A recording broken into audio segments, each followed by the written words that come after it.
using is burnt carmine. I really like it. It's polychromos by Faber-Castell, and I like to use red to draw the figures because red is a color, red earth, right? That is a color that has been associated with drawing the figures since thousands and thousands of years, right?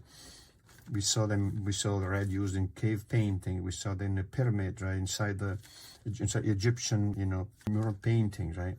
So it's been used in the Middle Ages, Renaissance, and Baroque. It's a very good color to depict the human figure, the reddish, brownish red that the skin tone can have, right? Other color that you like to use are burnt carmine. I like to use caput mortuum, India red, Venetian red, sanguine, burnt sienna, right? All natural red earth colors. So now I want to make sure these two segments are the same length, right? They should be similar in length, right? Here and here, right? So this should be a little bit lower. And now I have this conical shape like this, coming down like this, right? And I'm going to disregard all these flows, right? I want to find, you gotta be able to see even just minimally where the end of the patella is, because that will give me the joint, right? The knee joint. From here, I can now create a swelling of the gastrocs, the upper part of the lower leg, and then taper it. And I'm going to position the ankle joint. Now, block in your sphere for the heel, and then the wedge, right? That's the wood wedge for the foot, right? Maybe this is too big. So remember the length of the foot is going to be a little bit more than one head, or the same as the head, so that we are there, right? I want to give her a little bit of a better haircut because this looks very messy, right?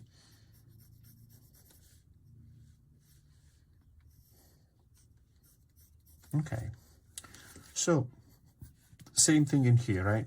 Actually, let me do this first. I want to create this sense of sliced chunk of clay, right, off of this volume. So in my first book, Basic Human Anatomy, I also created a diagram where I show how to make a puppet of clay using the stereometric proportion. We could use this measurement here. Take the measurement when you're done with this, right?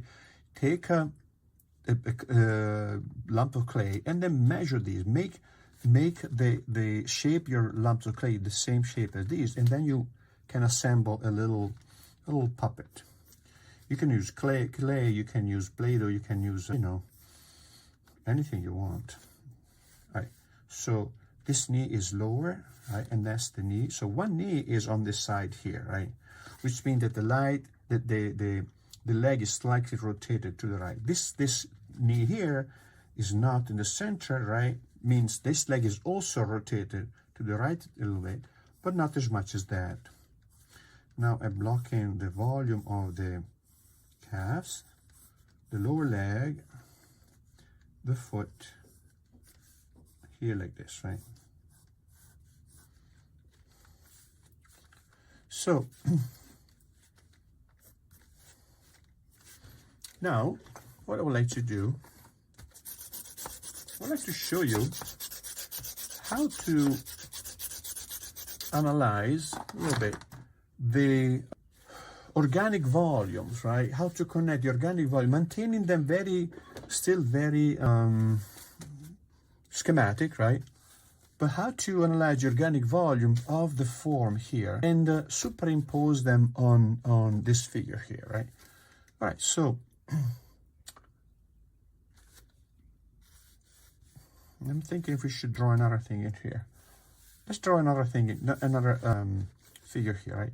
So rib cage, right? I take this here and here, axis, right? Like this. Very light this time, right? Very light. The pelvis is here, right? And even if it's not going to be exactly the same, that's going to be okay. I mean, and here the head, is, right, the shoulders like this, and the legs right here. All right, so now I'm gonna draw this slightly more visible, right? Again, first the measuring phase, see where things are, how big they are. And then I'm going to draw this a little bit more accurately, right?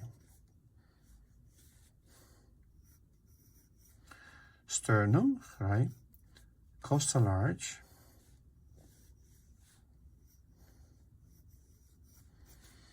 And pelvis, right?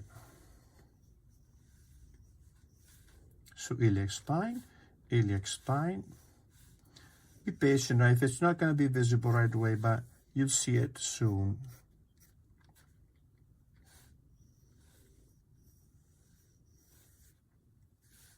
Genitals, right?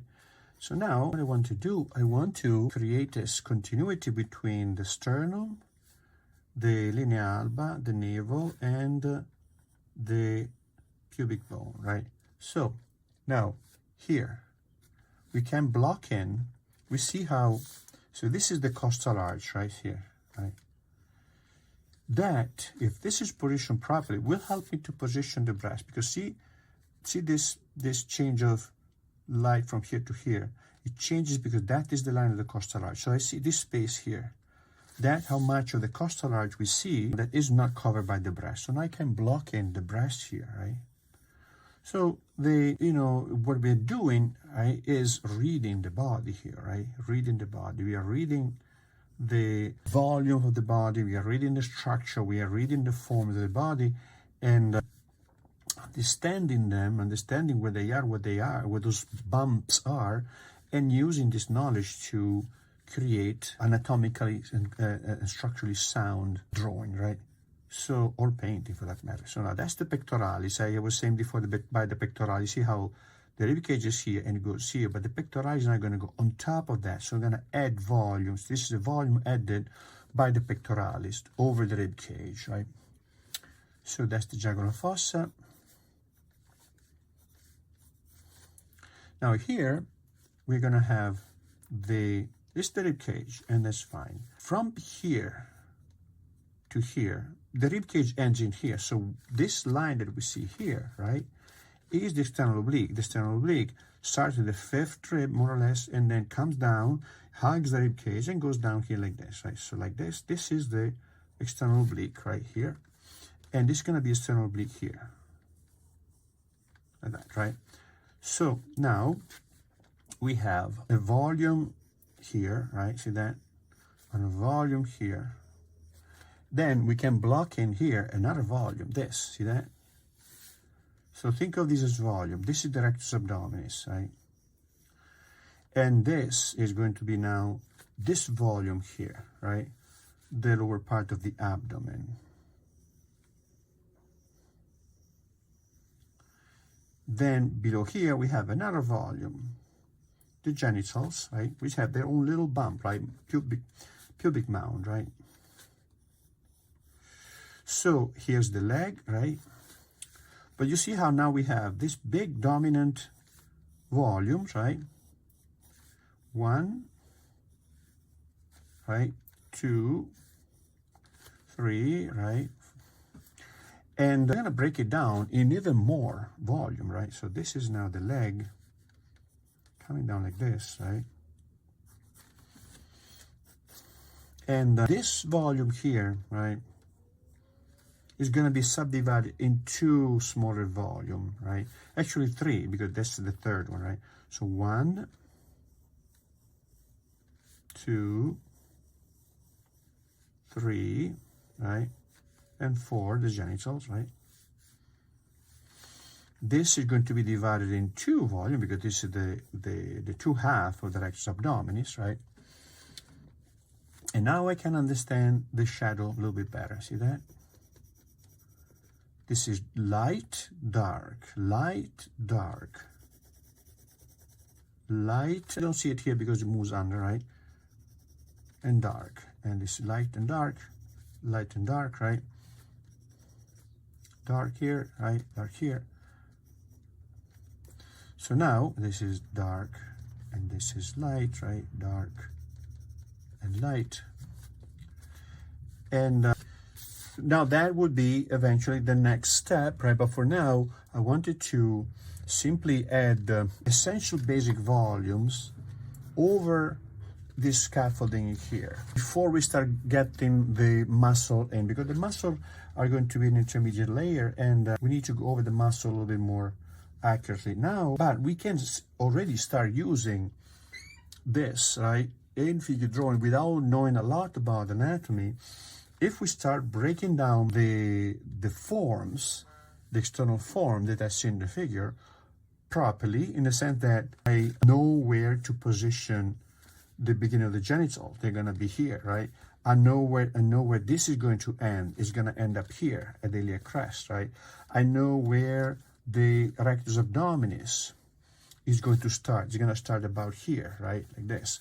I know what this is. That's the costal arch, and so on, etc., etc. So you see now we are acquiring a multifaceted, layered knowledge of the human body that will permit us to look at the figure with a much more informed gaze and achieve complexity in our drawings.